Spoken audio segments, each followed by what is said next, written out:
नगर निगम के चुनाव पास आने वाले थे।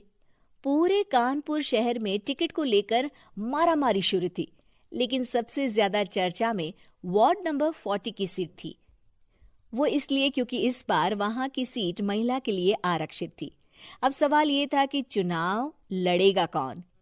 इससे पहले ठाकुर साहब वहां से पार्षद थे और इस बार उन्होंने अपनी पत्नी सीमा ठाकुर को टिकट दिलवाई और ठाकुर साहब की शान के कारण सीमा जी ने 20,000 वोटों से चुनाव जीत लिया। अरे बधाई हो सीमा भाभी, अब तो आप वार्ड की पार्षद बन गई हैं। अब तो हमारे काम आप ही करवाएंगी। अरे ये तो सिर्फ नाम की पार्षद बनी है, वो तो महिला सीट आ गई, वरना पार्षद तो मुझे ही बनना था। अब भले ही चेहरा इसका होगा, लेकिन पावर तो मेरी ही होगी। अरे वाह भाई साहब, क्या दिमाग लगाया है आपने भी। आइए आप लोग, खाना लगा दिया है सबके लिए। सीमा जी पार्षद बन चुकी थीं, फिर भी उनकी एक ना चलती। सारे काम ठाकुर साहब खुद ही संभाल लेते और जहां जरूरत पड़ती वहां सीमा जी का अंगूठा लगवा लेते। सीमा जी ज्यादा पढ़ी लिखी भी नहीं थी। एक दिन ठाकुर साहब और सीमा एक प्रोग्राम में जाते हैं। अरे ठाकुर साहब, आप आ गए। ओहो, पार्षद मैडम भी आ गई हैं। स्वागत है आप दोनों का। लगता है हमारे पार्षद फंड का सही इस्तेमाल हो रहा है। चलिए अब उद्घाटन करते हैं। ये लीजिए ठाकुर साहब कैची, आप ही सबसे पहले प्रवेश कीजिए। सब लोग आगे निकल जाते हैं और सीमा जी पार्षद होने के बावजूद भी पीछे खड़ी रह जाती हैं। वो देखती हैं कि वेलकम बोर्ड पर उनका नाम है, लेकिन महिला होने के कारण कोई उनका सम्मान नहीं कर रहा। अगले दिन एक आदमी उनके घर आता है। अरे ठाकुर साहब नमस्कार। कल ना हम नोटिस किए कि हमारा घर तो अवैध है और नगर निगम वाले उसे तोड़ने आ रहे हैं। अरे कुछ कीजिए ना ठाकुर साहब। देखो भाई, मैं तो ज्यादा कुछ कर नहीं सकता, पर अगर तुम सबकी जेब गर्म कर दो तो कुछ हो सकता है। कुल मिलाकर 4 लाख लगेंगे। अरे 4 लाख ठाकुर साहब? अरे भाई, मैं अपने लिए नहीं मांग रहा हूँ। दरोगा है, इंजीनियर बाबू है, बड़े साहब है, सबको देना पड़ता है ना थोड़ा थोड़ा। बोलो है मंजूर? तभी वहां अचानक सीमा जी आ जाती हैं।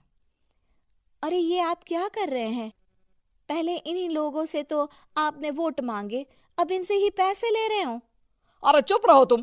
तुम्हारा काम है सिर्फ अंगूठा लगाना, तुम वही किया करो। मुझे दूसरे काम तुम मत सिखाओ, समझी? और तुम ना जाओ, अब पैसे लेकर आओ, वरना जेसीबी किसी भी वक्त आती होगी। सब कुछ ऐसे ही चलते रहता है। एक दिन सीमा जी और ठाकुर साहब को एक लोकल मीटिंग में बुलाया जाता है। वहां पर कई और अधिकारी लोग भी मौजूद रहते हैं। अब मैं चाहूंगा कि ठाकुर साहब हमारे बीच 2 शब्द कहें। मेरे प्यारे भाइयों और बहनों, आज मेरा सौभाग्य है कि मैं आप सबकी सेवा दिन रात कर पा रहा हूँ। आपने मेरी पत्नी को भारी मतों से जिताया है, इसलिए मैं आप सभी का शुक्रगुजार हूँ।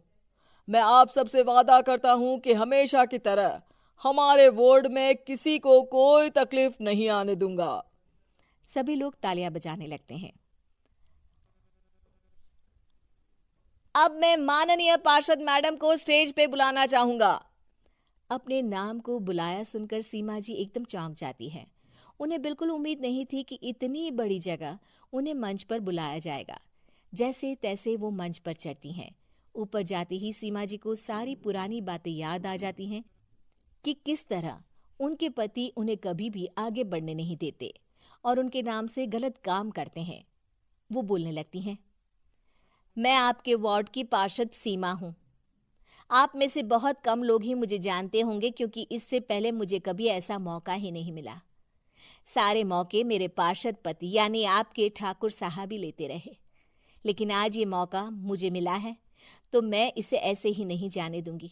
मैं आपको ये बताना चाहती हूँ कि आपके ठाकुर साहब मेरे नाम की आड़ में गैर कानूनी काम करते हैं, जिस पर अंगूठों के निशान मेरे होते थे। इसीलिए मैं अपनी गलती मानती हूँ और आज अपने पद से इस्तीफा देती हूँ, ताकि आगे से कोई गलत काम ना हो पाए। अब फैसला आप सबके हाथ में है कि आप हमें क्या सजा देना चाहते हैं। सीमा जी की बातें सुनकर ठाकुर साहब के चेहरे का रंग उड़ जाता है और वो शर्म से मुंह नीचा करके वहां से चले जाते हैं और पद से इस्तीफा देकर ही सही सीमा जी अपने आप में आत्मविश्वास महसूस करती हैं।